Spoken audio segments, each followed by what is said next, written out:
Good morning. Happy Saturday. Saturday? Yeah, it's Saturday. Saturday Morning Comics. We've got some special guests. I don't want to keep them waiting in the background. We'll bring them out. We've got Mr. Philtastic Comics and Art and Mr. Patrick Hickey. Good morning, guys. Appreciate you guys being here. Thank you. Thank you for having us. Yeah, thank you. Got a couple things to talk about, right? Sure. But before we get into it, let's check in with the chat. Say good morning to everybody who's joining us. We got Mr. Wellbore on. Love Wellbore. He's awesome. Crispy Bacon. We've got Dan. He's going with the fried bologna. Okay. Nice. Breakfast of Champions. Well, Jersey. What's New Jersey? Taylor ham? Is that that's right? Taylor ham. Yes. Thank you. None of this pork roll garbage. Good morning, John. All the way from California. We've got Neil, Mr. Collectomania. Appreciate you being here. Let's see. David, Just Your Average Geeks. David. Good morning. Scroll Dope is here. Good morning, Dope. Dope show. Ryan Riley's here. Mr. Cliff on Comics. Cliff will be live next Saturday. Cliff and I trade off the spot every other week, so he'll be live. Check him out live next Saturday at 10 a.m. Got JSS. Good morning. Open. See, Kingdom of Nerds. Bruce. Good morning. Brucifer. Yeah, appreciate everybody being here. I think we got everybody. Yeah. So, you know something, Phil? You sent me that clip. I got to get that clip. Okay. I just remembered. Phil sent me something last night that I need to. I was like, yeah, man, this is a world premiere. Like, okay. But we're here to talk about a certain comic book that Patrick wrote and that Phil did the art for. So why don't we tell everybody a little bit about that? Sure.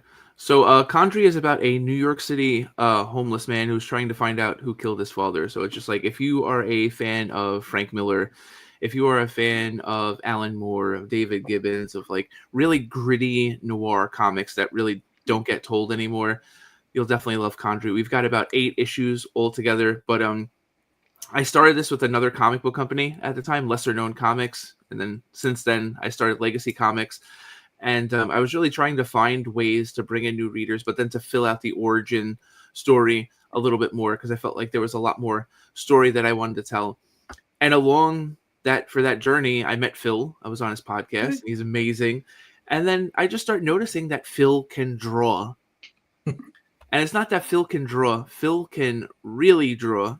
So we started him out doing some covers, and we did some Comics Curing Cancer covers. And then it's like, Phil, you want to try some sequentials? And he's like, sure. And this book is so much fun. It's 8 pages. It's a really good like fill out to the origin.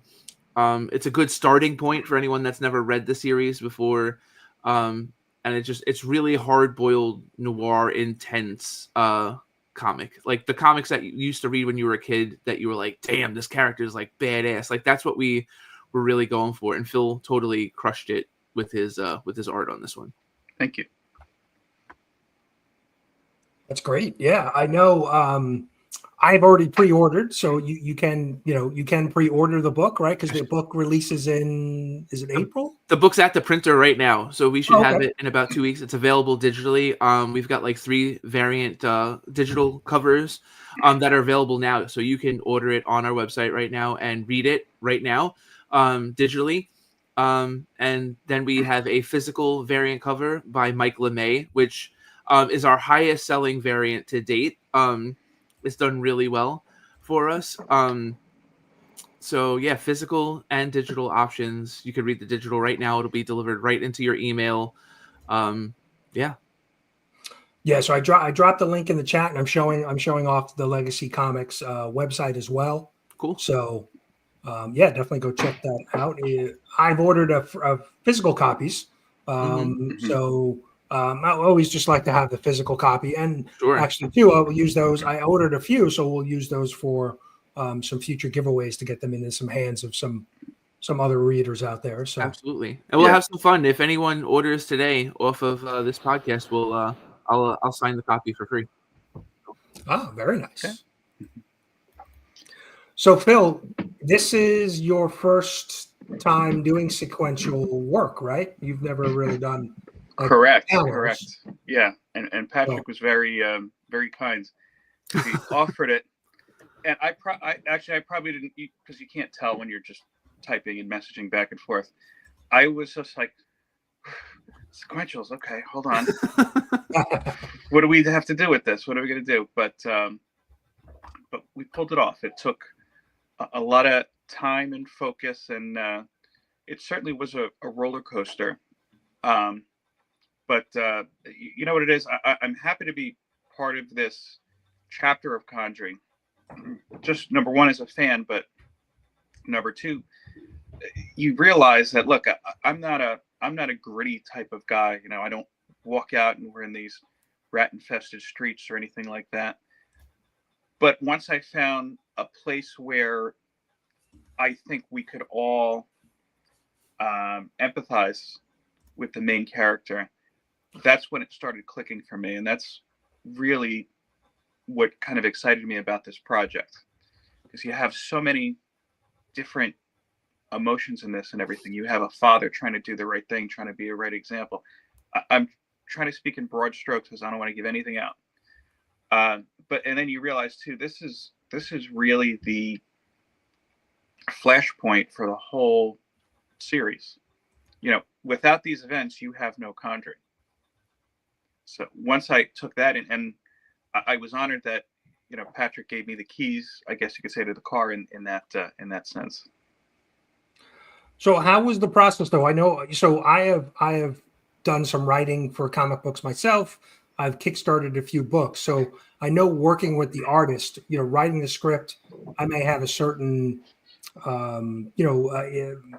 vision of what I expect to be put in a panel or a page. So how was the working, you know, Patrick producing the script and then Phil, you drawing it? What was how did you guys work together, or, you know, what was the process, I guess? Well, I wanted to start as early as I could, just so that if there was something that wasn't jiving, Pat had the ability to say, hey, look, I need you to do more of this and more of that. I made sure that once I had kind of the basic ideas down, just kind of rough sketches, I sent it to Pat and like, okay, this is what I'm thinking here. This is what I'm thinking there. And it was just collaborative, going back and forth. Would be great to see more of this and more of that. The cover, to be honest with you, was the biggest thing that we kind of went back and forth with, but I think we pulled it off. Absolutely. Yeah. I really think of, if you guys are wrestling fans, you'll kind of get the reference that I'm about to make. I look at being a writer and being a publisher as kind of like being like Paul Heyman from ECW back in the day. And it's just like, he didn't have the budget for like these big, you know, Hulk Hogan and this guy. So he had to get somebody that had just as much talent as Hulk Hogan, but nobody knew it, and had to like kind of channel. So the thing is, I've worked with Phil on and off now, like from his podcasts and other stuff, for probably like 2 years now, maybe 2.5 years. Probably about. So it's just, and I see his art every day, and I'm just zooming in on my phone, seeing like what he's doing and stuff like that. And he did some color stuff for us, and it was solid. But there's just something, you guys are going to see it when you see the book. There's something in Phil's black and whites that are just super strong.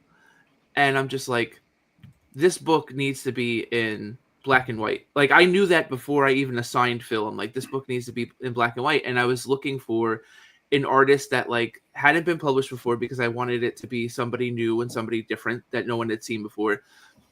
And then two, I wanted it to be somebody that I knew that I could work with, and somebody that was going to push the book. I also got lucky in the fact that like Phil has actually read everything in Conjuring.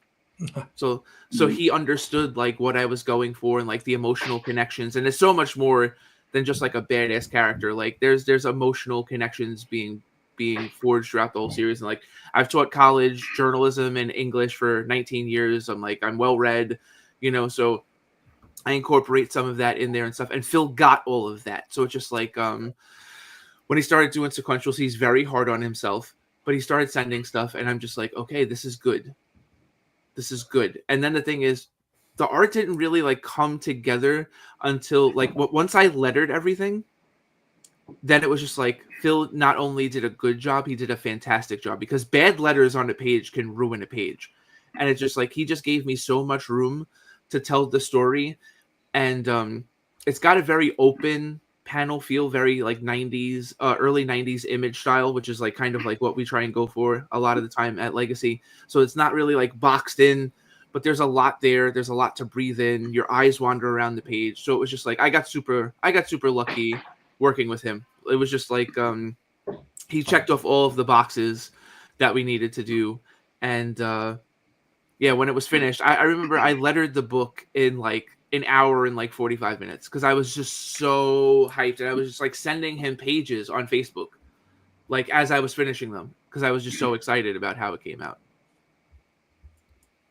That's great. Yeah. And now, did you guys ever get together like in person, or it was done all, because when I've worked with artists, it's all online. You're sending messages back and forth, and so I know you guys are live not that far from each other, but was it just all through?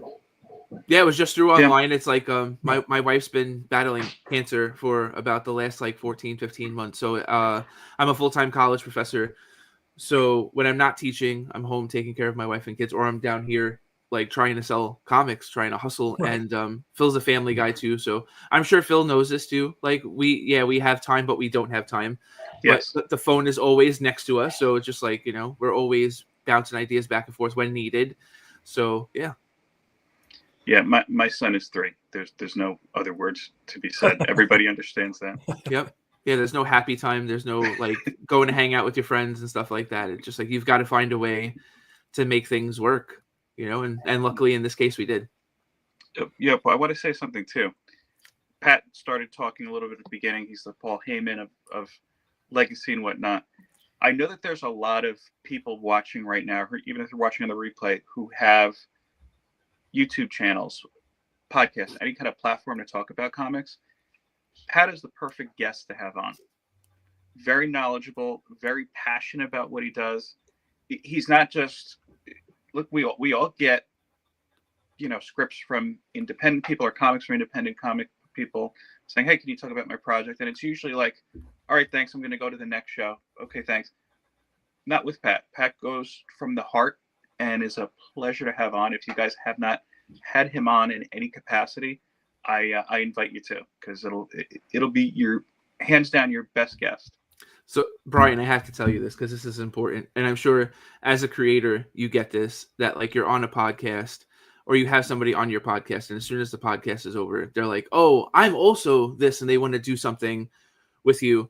And it's just like sometimes you're just like, can we just focus on like the podcast for now and see how it does and blah, blah, blah, blah. So it's just like every time I'm on a podcast, I get pitched a script like right after. Oh, sure. Yeah. And with Phil, it's like he was like a ninja. Didn't mention any of his art, nothing. And he just did this really great interview with me that I was super proud of. And then, like I said, we became friends on Facebook and Instagram. And then I'm just like, you never told me that you could draw. And he was just like, well, I didn't feel like it was like the time or the place, like that. Like he was so focused on just having the best YouTube show. So then I was just like, this is somebody that I want to work with just because of that type of mentality. Like he gets it. And I'm super proud of this book. Like I said, if you've never read any Condry before, and this is the first thing that you see, it's a really good intro into the series. And it's a lot of fun. It's a lot of fun in a super like intense way. But it totally establishes like the playing ground, who the good guys are, who the bad guys are, and like moving forward. So it's like that first sip of a really good cup of coffee. Yeah, no, when Phil first mentioned the project, I was on board, like I said, pre-ordered some copies because, I think that's the biggest thing with indie comics is, you need to obviously spread the word, get it out there, but then you need to support it. Right. And so I've created a few books myself. And so I'm, I definitely want to be able to support other projects because I understand, how much work it goes into to create the book, whether it's the script or the artwork, and then the promotion, right? Yeah, it's hard. You're constantly spreading, trying to spread the word and get eyeballs, on the project. So, totally understand that. So, I just dropped the link too in the chat for Prayer for the Dying, the actual link. So if you want to go and order, or get the digital copy today, you can do that. So yeah, you can read it right now. 3 different variant covers, 3 really cool different covers. That's the thing too, Brian, sorry to cut you off, but like Phil gets the promotion side, and it's just like I've worked with a ton of artists over the past, because I've been a journalist for 19 years. I'm a former NBC editor. I've written 7 books on video game history that are in over 2,000 libraries worldwide, but like comics is completely different, and you work with artists and you come out with like this beautiful book, and then you go on the artist social media and you wouldn't even know that they came out with a book. It's like the promotion side, a lot of artists, it just totally bypasses them, and it's hard. It's hard to tell an artist, like, listen, we're in this together, like we need to sell books in order to make another book. And Phil like totally gets that, and he's been a rock star on the promotional side. And so it's great person, great artist, great promoter. I mean, like, what else more could you ask for? So like Phil was super kind in saying all these podcasters like message me, blah, blah, blah. But like, listen, if you're on a comic book company and you're looking for somebody to do a cover, this is a guy that you can totally entrust with your IP to do a good job. So I would totally work with him again. Yeah, no problem. Shut up. Yeah, no, I mean, and Phil did a cover for me for my book, The Doctor. Love it. Yeah, those black and white. And he was one of the first people there's a number of artists within the YouTube comic book community.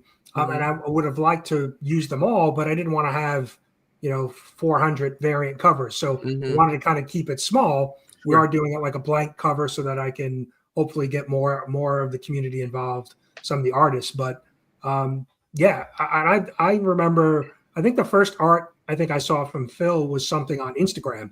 He was doing one of the monthly challenges, and just producing. I don't know if it was one of the Batman challenges or was it Italian American challenge, but just his black and white style, the artwork, and just he was, pumping out a piece almost, one a day. And so, being able to, produce that amount of work and quality work, I was impressed just knowing him, and taking part of some of those challenges early on. So.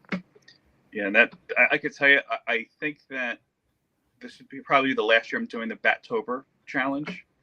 Not to get too off the rails. It was this year I didn't even get all the way to the end. Just it was wearing on me physically, and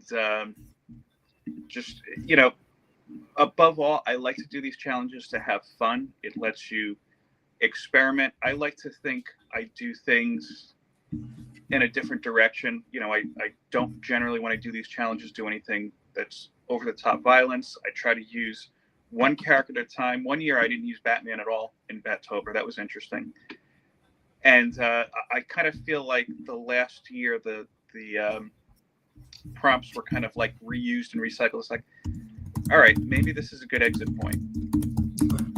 Yeah, there's a number of those monthly challenges that I've seen. A lot of people will share them on Instagram, but I've seen some different, art type challenges, that are, cover various months and various topics. So JSS Brooklyn had a question, I think. Yeah, I'm answering them right now. Okay. Yeah, when you order physical copies. Yep. So we mentioned that earlier, that physical copies are out with the printer now. So it's probably only a couple weeks away from the physicals being delivered. Yeah, I was just on the phone with the printer like 2 days ago, and we were just making sure everything was bleeding properly and everything looked the way that it was supposed to. And and they were like, yeah, we're good to go. So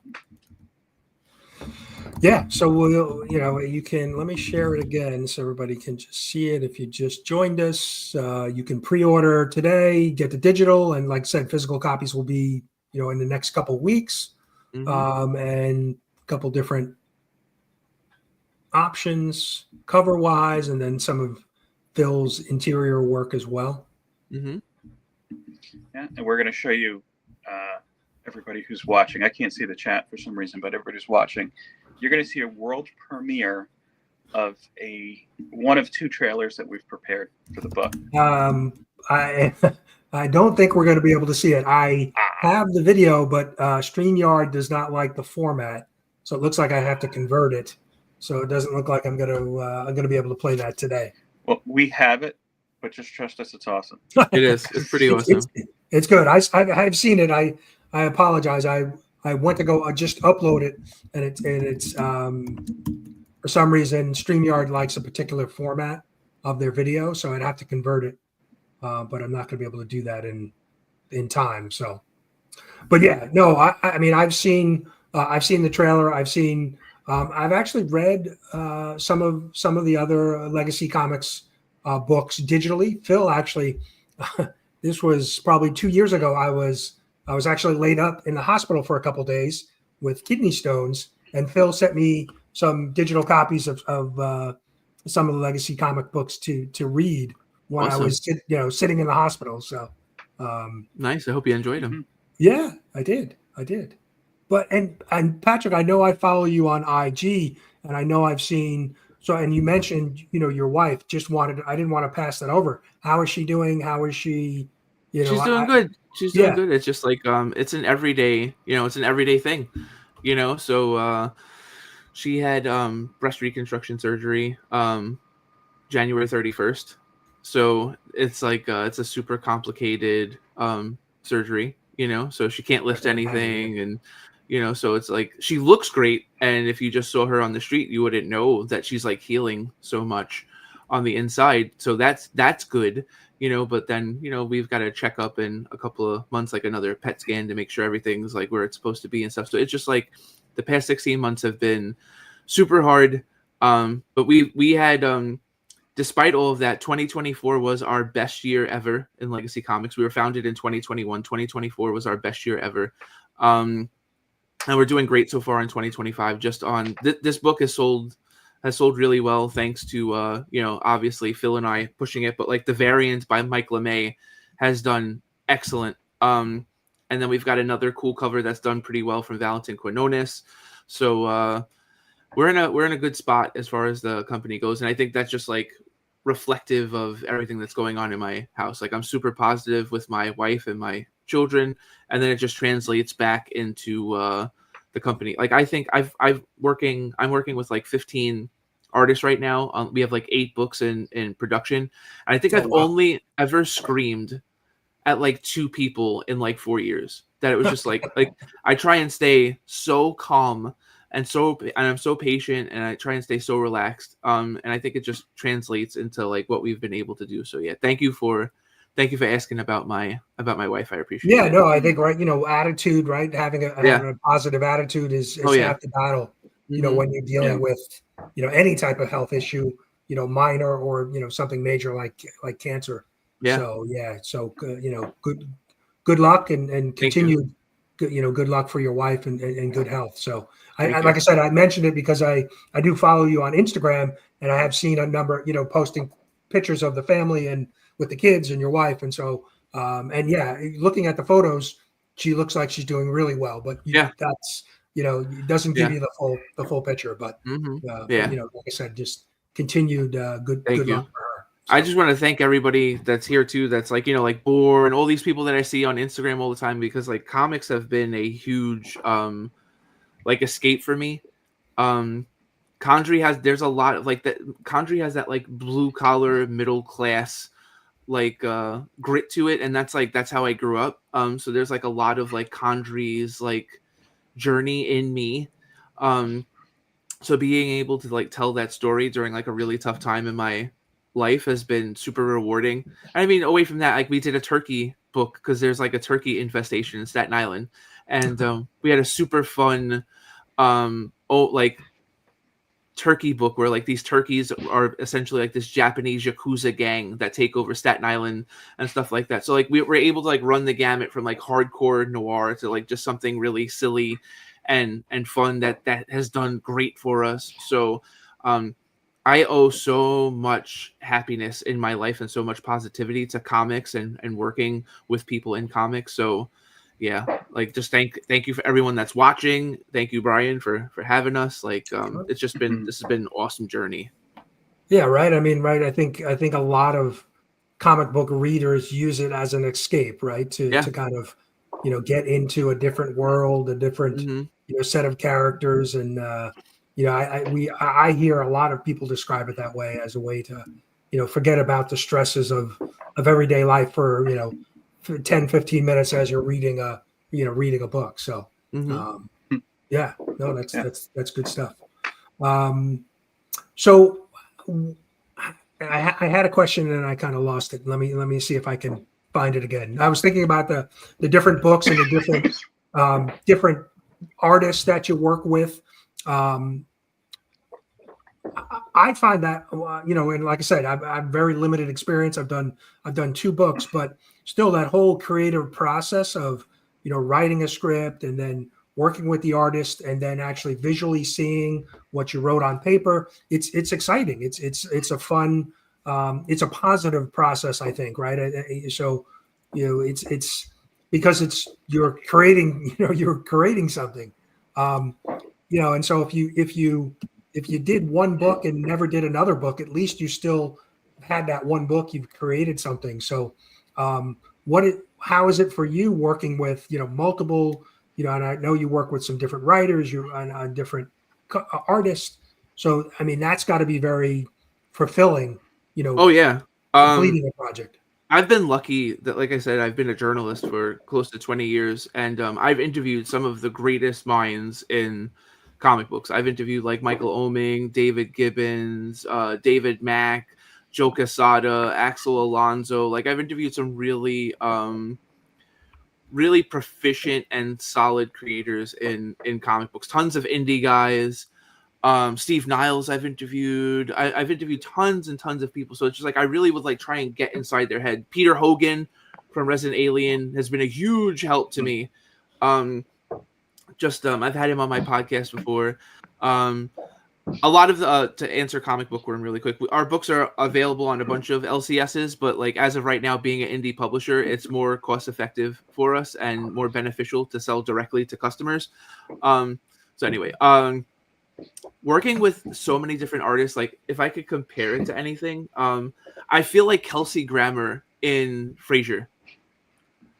It's like it's a relationship. It's like I'm like a psychiatrist or like a therapist, and like luckily Phil didn't require therapy during our creation. None.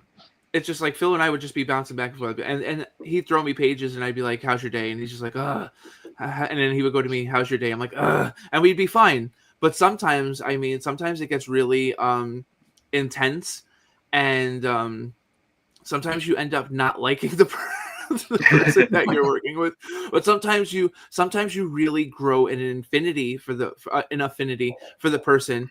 And I've been more on that side of the coin, and I'll say it's because of this. There's a bunch of different ways to write a comic book, and I like to write it in a way where I give the artist as much space to create as possible. So I do consulting for a bunch of indie comic book creators too, where I'll edit their books, I'll help them market their books and stuff like that, and that's come in handy, especially when I'm trying to grow my brand, because you're seeing the mistakes of your contemporaries and you're actually like being paid to fix them, which is great. But I've seen scripts go to artists where it's like panel 1 description, panel 2 description, and I go to the writer and I'm like, this could not be fun for the artist. Right. This is like drawing by numbers. So you should either learn how to draw, or you should like kind of like calm it down a little bit, because no one would want to. I'm like, I'm not an artist. I can't draw. I would not want to draw for you. So it's just like I try and plot out everything first, and then do a lettering script where like the artist knows what's up, Sukram. Where I know where the artist knows all of the dialogue that has to go on that page, but then I let them take it wherever they need to take it. And I'm super accommodating and I compromise and stuff like that, because as long as like I'm able to get the story out the way that I need to, they can draw it pretty much any way that they want, unless like I'm like, whoa, wait a second, So I try and give as much freedom as possible, and I feel like that's the reason why we have so many artists that, despite being in India and not being able to pay very well, obviously, that they come back and want to do more work for us because the work is fulfilling for them. And it's just like, if you're in comics and you're not feeling something when you're creating the work, how could you expect someone to feel anything when they read? You know, and I think that's at the essence of great comic book writing and creating, is that the person reads it and they feel something at the end. So, yeah. Yeah, some type of emotion, right? Yeah. So like, luckily with Phil, he got it, and some of these pages that Phil has created, like if you go on the product page, the eyes and stuff of characters, you're just like, man, he gets it. JSS Brooklyn. If you're in Brooklyn, I work in Brooklyn. I am the head of the journalism program at Kingsborough Community College. We could meet up for coffee, and I can hand deliver your comics if you would. I don't think he's in Brooklyn. Oh, okay. I understand shipping costs stuff, but that's the thing though too. I think with indie comics, the digital option is amazing, because I think if people are kind of on the fence, maybe the story isn't for me, maybe I don't want to spend a lot of money, shipping cost, the digital option, right? Get a digital copy, in your inbox, and you don't have to bag and board it and store it. And it's a good introduction to the book. And then if you like the book, like the story, then you can order the physical copy, after. I see a number of, Kickstarters that obviously do digital copies. It makes it easy for a worldwide audience as well, right? Because shipping costs can be crazy, around the world. So that digital option, and I like reading digitally because of, as my eyes have gotten older, I can zoom in on the computer or a tablet or my phone. So that's a great option. So don't sleep on the digital copy. If you're kind of on the fence about a book. And let me add this too. When you talk about shipping costs, sorry to cut you off, Pat. No, it's okay. Whenever I've ordered from Legacy physically, and really any independent publisher, the first one that comes to mind is when Doug was doing his new versions of Isolation.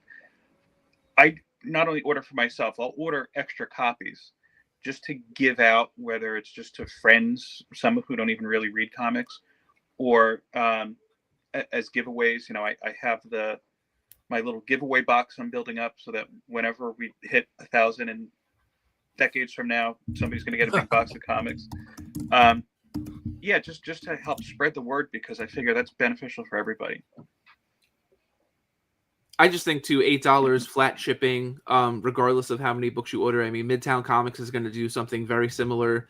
We ship in Gemini box, bag and board. Your comics are going to be well protected. We haven't had one complaint in 4 years of any of our books being shipped. So we have to do it. We ship worldwide. So, I mean, if you want the book, and then the thing is too, like I said, if you order, and I'll sign your book for free. So figure, if you were at a con and you were getting a signed book, you're talking, it's going to cost you at least like another $10. So then you're basically getting free shipping when you think about it. You're getting your book signed for free and you're paying the $8 in shipping. So it all evens out. I try very hard to make sure that people get like something, like some bang for their buck with us. So I understand shipping, but I mean, listen, I'm one guy shipping comics every single day, making post office runs every single day, and I always make sure that somebody gets a book that when I look at it before I put it in the bag, I'm like, that's like a 9/8. There's no crinkles. If there's like a crinkle or a crunch, I'm like, yep, nope. I go to my daughter, Josie, you want a comic, and so we try very hard to get to people. What's up, Ducky? That's our best-selling book, so thank you, Ducky. No, and Patrick, I noticed too, going through your site, you use a couple of different formats, right? They're not all of your books are standard comic book size, right? There's some ash cans and some different formats that you use. Yeah, Is there any particular reason why you do that, or does any sell better? Does certain formats sell better than others? Just to try and reach as many people as possible. We also have, let me see if I can pull one out. We have QR. So this looks like a trading card. and in the back I'll cover the QR, but there's a QR right here, and you scan it and you can open the, oh yeah, Dan, you hear me? Phil's got some. Dan's the main character in the job, but that's just another way for us, because I know people like trading cards, but you have another way to read us. So yeah, between ash cans, full page, full issues and stuff, we're just trying as many different ways to get to as many people as possible, because some people may want to jump on an 8-page story and not a 24-page story. And then I would say probably like 6 months ago, I made the conscious decision to shift to like an 18 to 17, 18 pages per issue of Condry, just because like around 1979, 1980, that's how long those Frank Miller Daredevil issues were. So it's just like, I wanted to just try and like, okay, we're trying to tell those hard-boiled stories. Let's tell them the same exact way that they were being told when they were their best, you know? So it's just like, I'm just trying to reach as many people as humanly possible. Okay. That's good. Now, any advice that you would have for somebody who's looking to maybe, produce their own book, whether it's a writer, an artist, somebody, attempting for the first time? This sounds so bad for me to say this, but it's just like, it's so funny, because I had somebody like 2 weeks ago here in my man cave, my studio, and they were asking me the same question, and they were showing me their concept art, and it was great. It looked like Star Wars, like desert kind of Naboo kind of stuff going on, and the art quality was excellent. And I was just like, I'm gonna say it, I'm sorry, how many followers do you have on social media? And they were like, oh, like 300. I was like, when's your Kickstarter? And they're like, in 3 months. I was like, you need to get that to like at least 3,000 before you start that Kickstarter. And they're like, what? And I told them, I was like, I've been a journalist for 20 years. And I remember somebody from Forbes reached out to me, and they're like, oh, you ever think about writing for Forbes? And I was like, oh, you think I'm good enough? And they're like, it's not a matter of if you're good enough. You're definitely good enough, but you have a following on social media. So every time you write something, people are going to read it. And I'm just like, marketing is such a huge part of comics. People have to know that you exist. And that's why you do podcasts.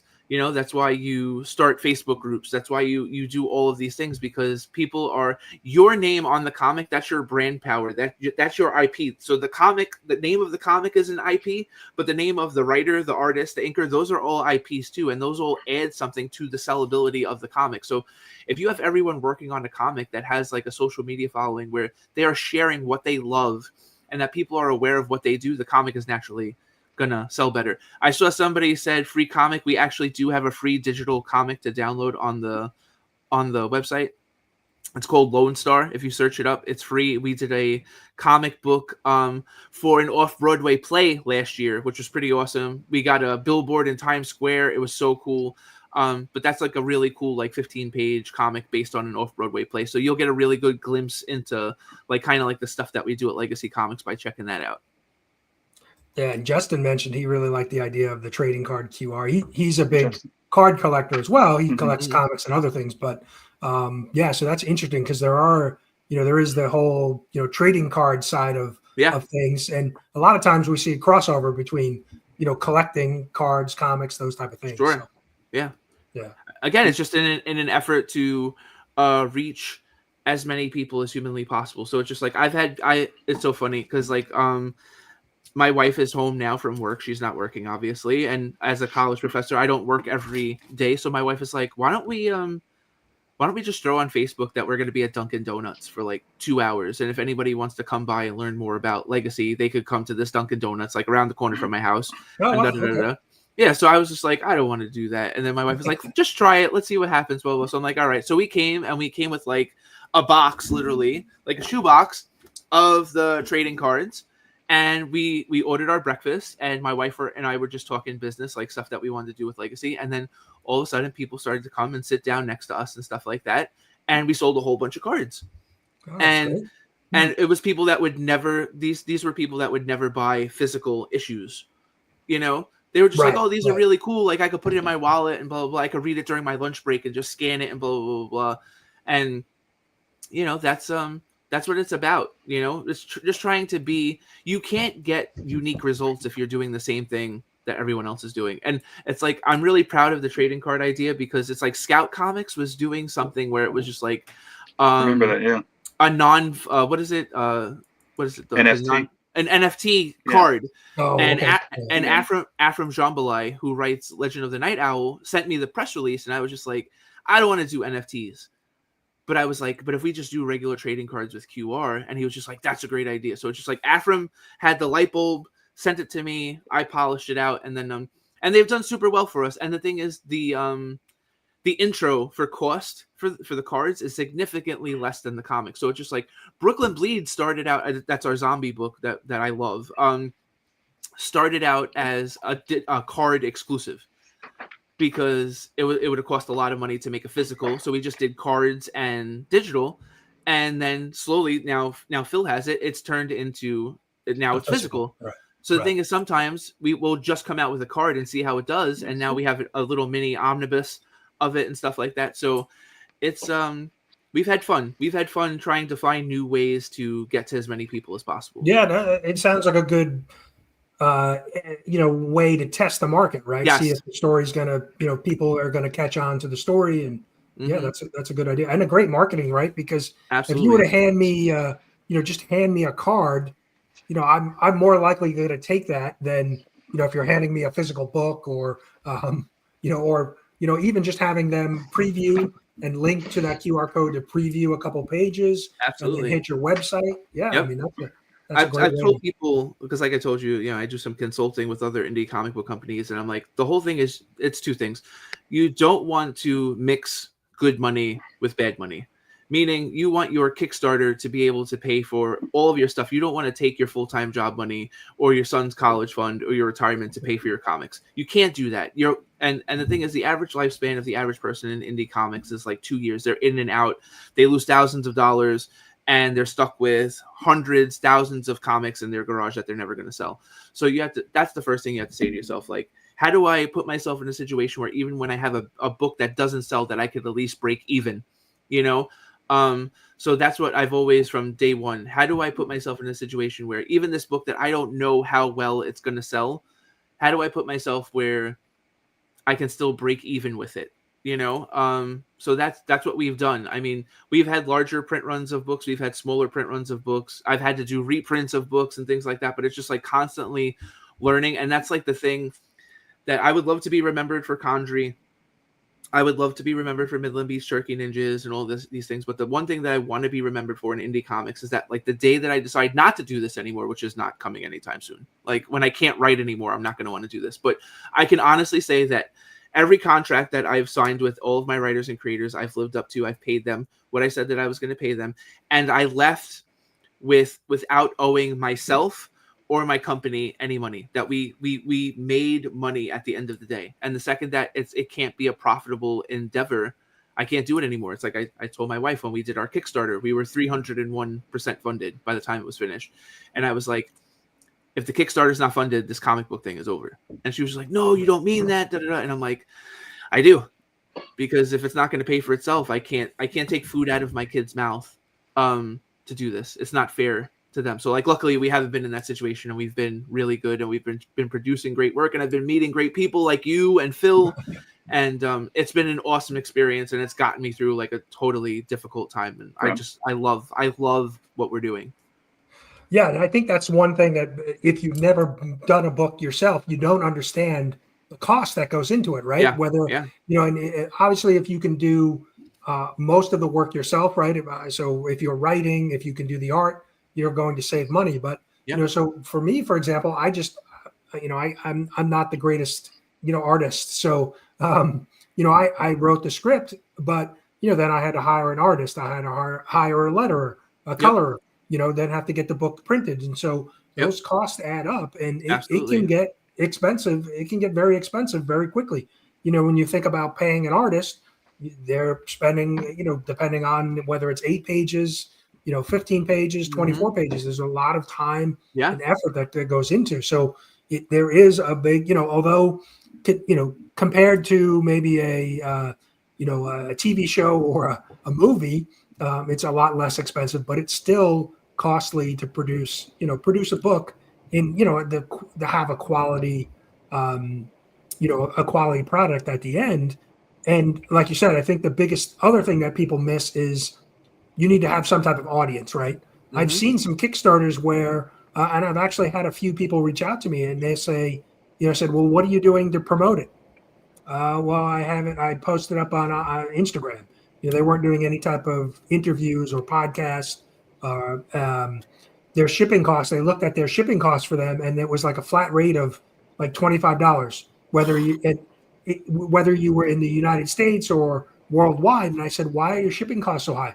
Oh, well, I wasn't really sure what it was, so I just threw out a number. Yeah. I was like, yeah, yeah. Everything has to be. You have to be methodical. Everything has to. John Shaw just ordered directly from the YouTube. John Shaw, you're a rock star. Thank you so much.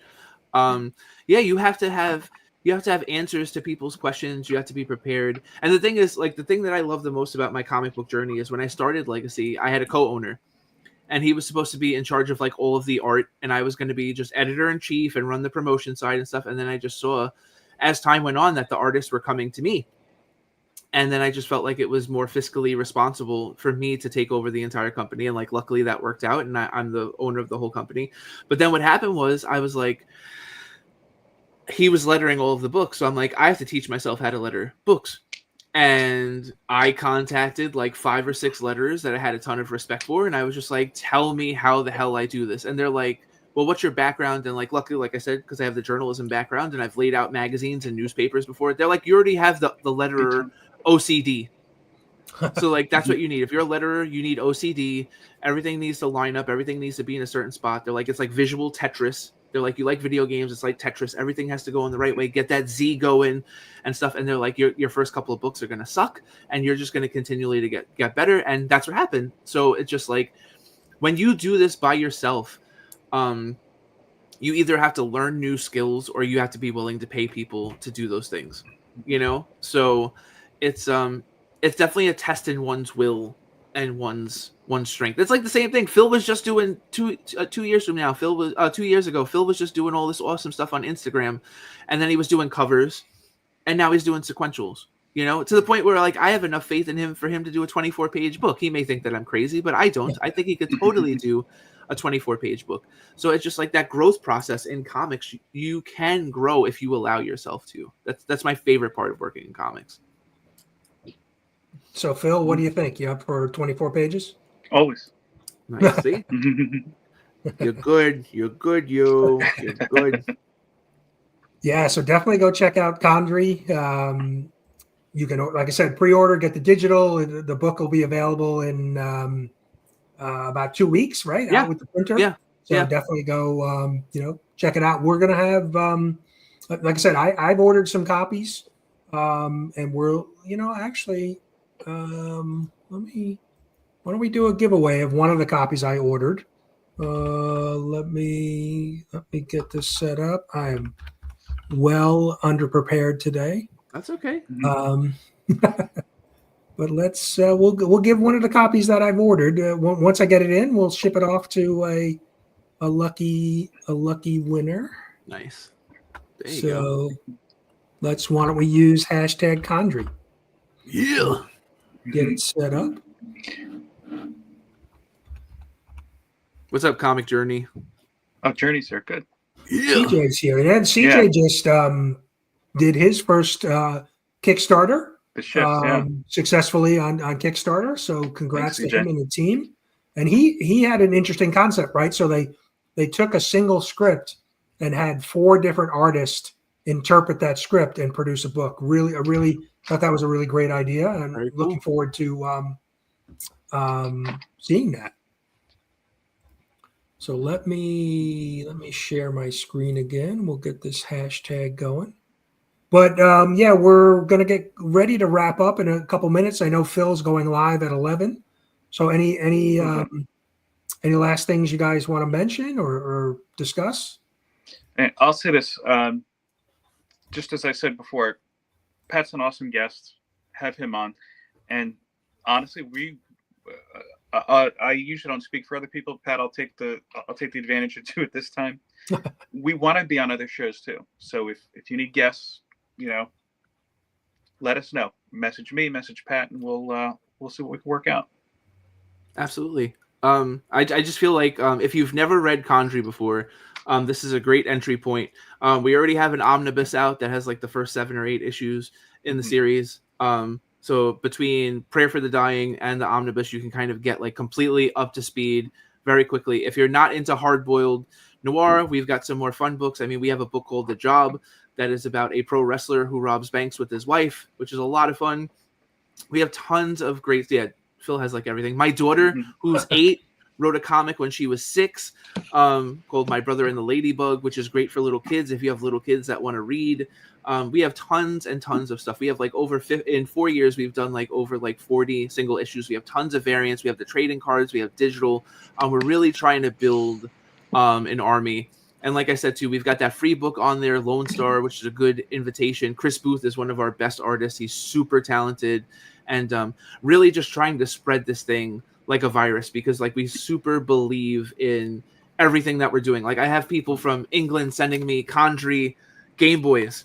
Like, I mean, we're building an army like every day and we need more eyes and we want to talk. You know, we have a Facebook group that we just started yesterday called What's Up with Legacy Comics. You can check that out. Our Facebook page is updated daily. Our Instagram is updated daily. Our website is updated daily. We have a weekly podcast called Talking Comics where I discuss a lot of the things that I've been talking about. Brooklyn before said that JSS Brooklyn said I was giving good advice. The podcast is like a 10-15 minute micro podcast where we just discuss things that are going on in comics. It's a lot of fun. So we want to be a part of your daily scroll. You guys are scrolling, looking at people using steam clean power washers to clean sidewalks. Like, check us out instead.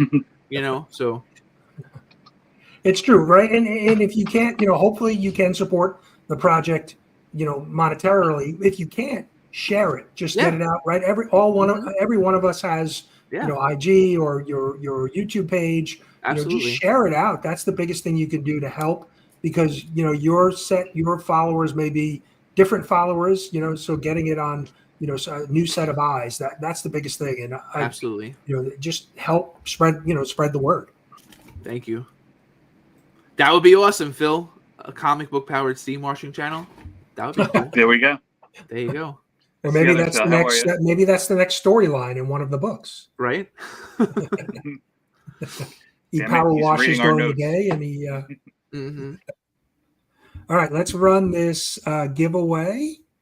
Good luck. We've got 13 entries. Lucky 13. Who's our winner? Hey. All right. Congratulations. Congrats. But yeah, I appreciate you guys being on. Before we wrap up, just I was looking at the clock. Any, you know, like I said, any other things we want to mention? I know Phil's going live at 11. He's got a special guest on today, so I'll put the trailers up. There's one that's for YouTube, one that's for IG. I'll put those up a little bit later today, so be on the lookout. It's pretty awesome. It's pretty awesome. And I'll just say, like I said before, we've got some really cool comics coming out in the spring and the summer, but we just released, like I said, I've been a journalist for 20 years. I interviewed the lead level designer for Red Dead Revolver on PlayStation 2. And we did a comic book that is a comic book, basically a comic book retelling of the creation of Red Dead Revolver on the PlayStation 2. It is super cool. If you're into video games, it's really different. There's nothing like it. It's kind of inspired by Ed Pisker's Hip Hop Family Tree, but just video game style. You'll super like it. Just check us out. Follow us. You again, like Brian said, you don't have to buy anything, but just become a fan. Check us out. Interact with us. And we just want you to be a part of the journey. Yeah. And what? Yeah. I mean, when you go to the site too, you'll see there's a lot of great things for Condry, Brooklyn Bleeds, The Job, everything we talked about today. As a reminder, we did some books for Comics Curing Cancer last year. Yes. So you can still pick those up, and Pat's still making a donation. Yep. Every quarter. Quarter I send a check for whatever we sell on the website to Comics Curing Cancer. Yeah. The Job Dark Matches, and there's a digital cover I did for Condry issue 4. Mm-hmm. It's badass. It's such a good cover. Oh, so yeah. But guys, I really appreciate you coming on today, and good luck with the project. Thank you. Thank you. Yeah, excited to get the physical copy in hand. Looking forward to seeing all of Phil's work. And then, let's, we'll definitely have you guys back on at some point. Maybe when we're talking Phil's, next book or the next big thing. But definitely go check out, Legacy Comics. It's we've dropped the link a few times, but definitely go check it out. Go give these guys a follow, support, and then head over to Phil's channel. Phil's going to be live in a couple minutes, and Madam's your special guest today. Yes, I have to get a link over to her. She just reminded me. I was like, oh yeah, that thing. But I appreciate you guys being on. Thanks so much. Thanks No to problem. the chat. Congrats to JSS for the win. And we'll see you guys. We'll be back live in 2 weeks. But check out Cliff on Comics next Saturday at 10 a.m. He'll be live. But appreciate everybody being here. Thanks, guys. Take care. Thanks, everybody. Yeah.